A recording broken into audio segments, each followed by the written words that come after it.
জয় গুরু। পরমদয়াল শিশি ঠাকুরের শ্রীচরণে জানাই ভূমিষ্ঠ প্রণাম।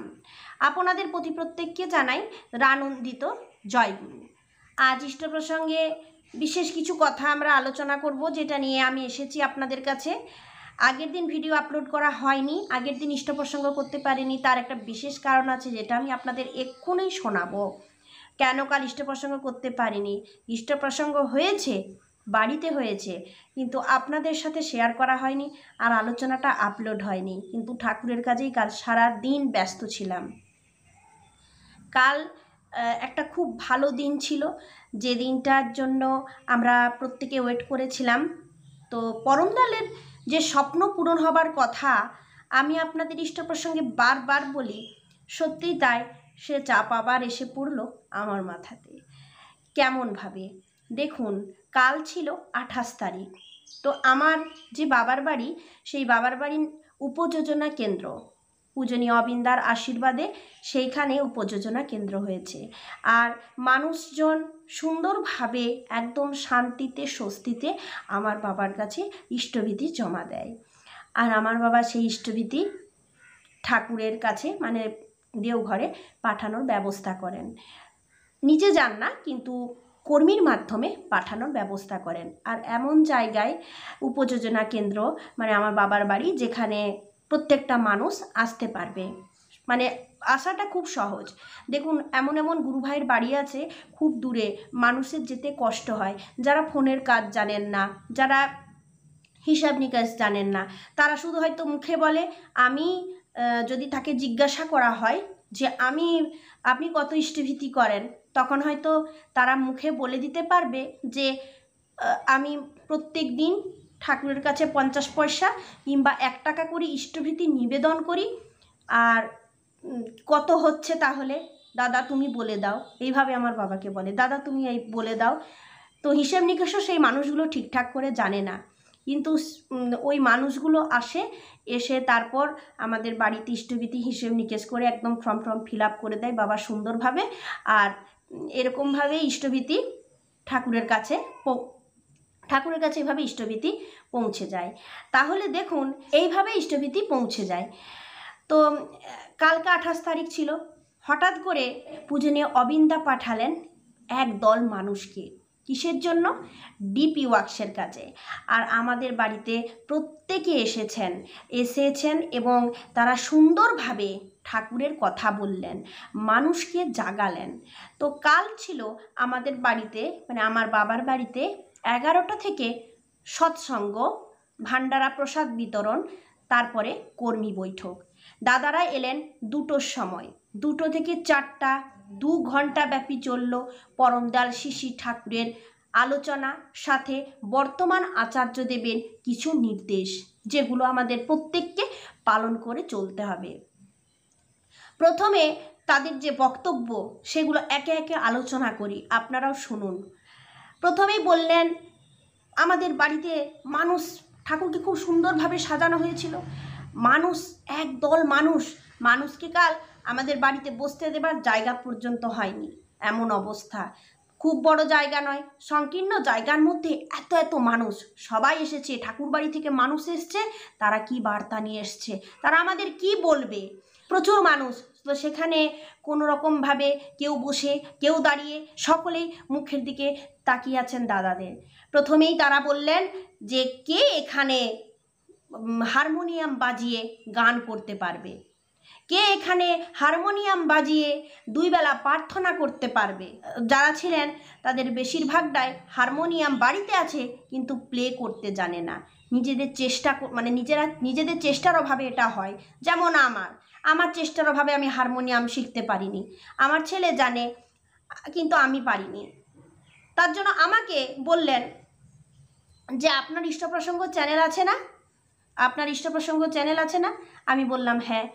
আপনি ঠাকুরের এত সুন্দর কথা বলেন, কেন আপনি ঠাকুরের জন্য একটু প্রার্থনাটা শিখতে পারেননি, একটু হারমোনিয়াম বাজাতে জানেননি?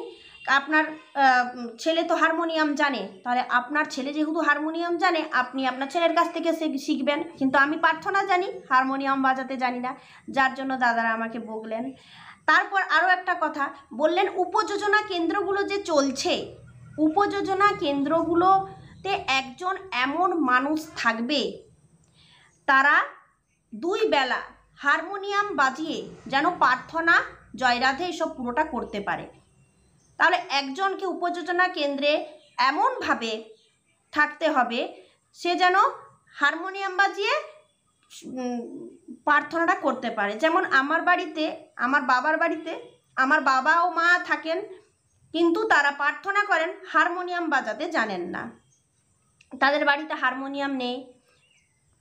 তারপর আরও বললেন যে আপনারা ভাদ্য পরিক্রমা করেন, নিশ্চয়ই একটা বাড়িতে হয়তো মাসে মাসে সৎসঙ্গ হয়, তারা ঠাকুরকে জানেন, মানেন, চেনেন, ঠাকুরকে ভালোবাসেন, সেখানেই আপনারা সৎসঙ্গ করেন। আপনারা ভাদ্র পরিক্রমা এইভাবে রুটিনটা চেঞ্জ করুন।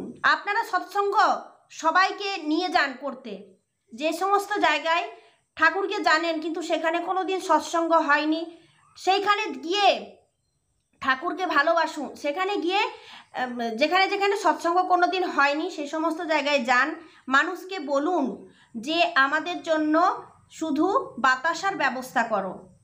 তারপর আপনারা গিয়ে সেখানে প্রসাদ হিসাবে বাতাসা নেন আর ঠাকুরের বক্তব্য রাখুন, ঠাকুরের গান বাজনা করুন। মানে যেখানে যেখানে সৎসঙ্গ হয়নি সেই সমস্ত জায়গায় ভাদ্র পরিক্রমায় আপনারা এবারে ওইখানে গিয়ে করবেন, নিজের বাড়িতে বাড়িতে না করে, আজকে এর ঘরে কালকে ওর ঘরে ওরকম করে না করে, যেখানে যেখানে হয়নি পুরো একদল করে যে সেইখানে করুন। আচ্ছা হলো। এরপর তিনি বললেন আচার্যদেবের কথা। আচার্যদেব তার স্ত্রীকে কি কি শিখিয়েছেন? মাছ মাংস ছাড়া শিখিয়েছেন। একদম বিয়ের প্রথম অবস্থাতেই আচার্যদেব তার কাছে বলেছিলেন যে তুমি কোনোদিন মাছ মাংস খেও না। এই একটা কথা বলার পরেই কিন্তু আচার্যদেবের স্ত্রী মাছ মাংস খাওয়া ছেড়ে দিয়েছেন এবং তার বাপের বাড়িতে গিয়ে বলেছেন যে আমাকে আমার স্বামী ছাড়তে বলেছে, আর প্রথমবারই জীবনে কিছু আমার স্বামী আমার কাছে চেয়েছে যেটা আমি করব। তাই আচার্যদেবের কথা শুনে ওনার স্ত্রী খাওয়া ছেড়ে দিয়েছে, মাছ মাংস খাওয়া ছেড়ে দিয়েছে। তারপর আচার্যদেবের স্ত্রী কোনো দিন গান বাজনা জানতেন না। আচার্যদেব নিজে হারমোনিয়াম শিখিয়েছেন ওনার স্ত্রীকে, এমনকি গাড়ি চালাতেও শিখিয়েছেন। তিনি বললেন যে আমার যদি কোনো অসুবিধা হয় আমাকে অন্তত তুমি হসপিটাল পর্যন্ত নিয়ে যেতে পারো, তার জন্য তুমি গাড়িটা শিখে নাও। ড্রাইভিং করতেও আচার্যদেব শিখিয়েছেন। এইভাবে ওনার স্ত্রীকে তিনি সবটাই শিখিয়েছেন। ওই দাদা আমাদের বললেন আপনাদের সব শিখতে হবে। আগেকার দিনে মায়ের দিদিমারা বলতেন মেয়েদেরকে ঘরের বাইরে বেরোতে নেই, মেয়েদেরকে মুখ নামিয়ে থাকতে হয়, কিন্তু আচার্যদেব বললেন মায়েদের এই একঘেয়েমি কাটাবার জন্য ডিপি ওয়ার্কসের কাজে বেরোতে। আমাকে বললেন আপনি সপ্তাহে একদিন যান, আমার ফোন নাম্বার নেন, আমাকে ফোন করবেন কতদূর কি কাজ এগোলো। ঠাকুরবাড়ি যাবেন, ঠাকুরবাড়ি গিয়ে আপনারা আমার সাথে দেখা করবেন, আর অবশ্যই মানুষের বাড়িতে যান, মানুষকে যারা ঠাকুরকে ভুলে গেছে তাদেরকে আবার স্মরণ করিয়ে দেন।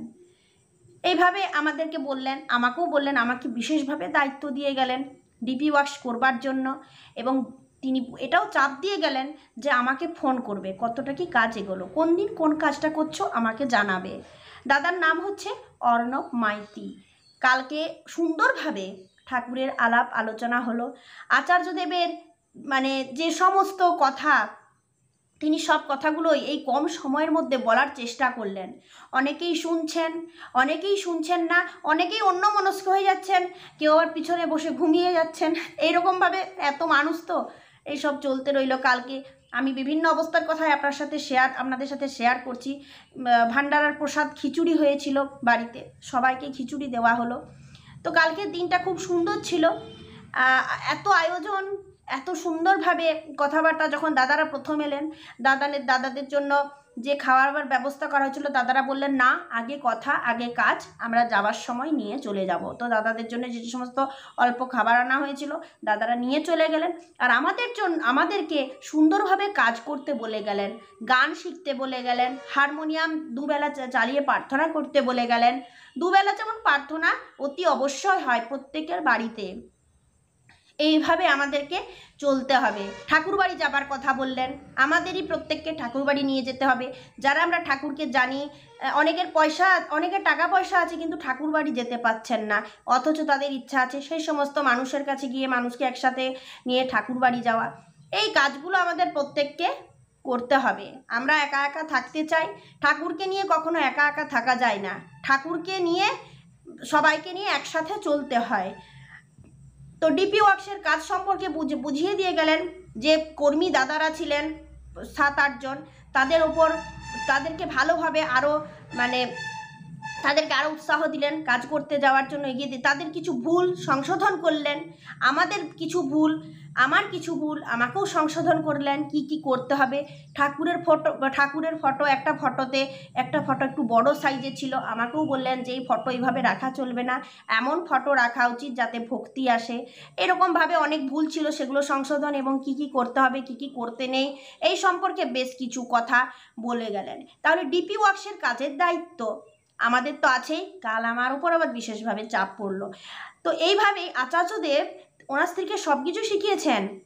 এরকমভাবে আমাদেরকেও দাদা বললেন সব কিছু শিখতে, হারমোনিয়াম প্লে করে গান করতে, যে আমি ঠাকুরের জন্য করব, ঠাকুরের জন্য শিখব, ঠাকুরকে শোনাবো। এইভাবে আমাদেরকে বেশ উৎসাহ দিয়ে গেলেন কালকে।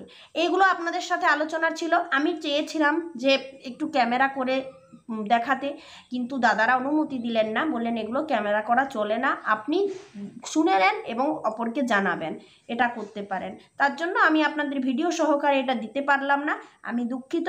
কিন্তু দাদারা কাল কি আলোচনা করে গেলেন এটা আমি আপনাদের বললাম। তো এই সম্পর্কে আরও বিশেষ কিছু আলোচনা আমি পরে করব, আর কতটা কি কাজ করতে পারছি আপনাদেরও জানাবো। আজ প্রসঙ্গ এইটুকু। জয় গুরু।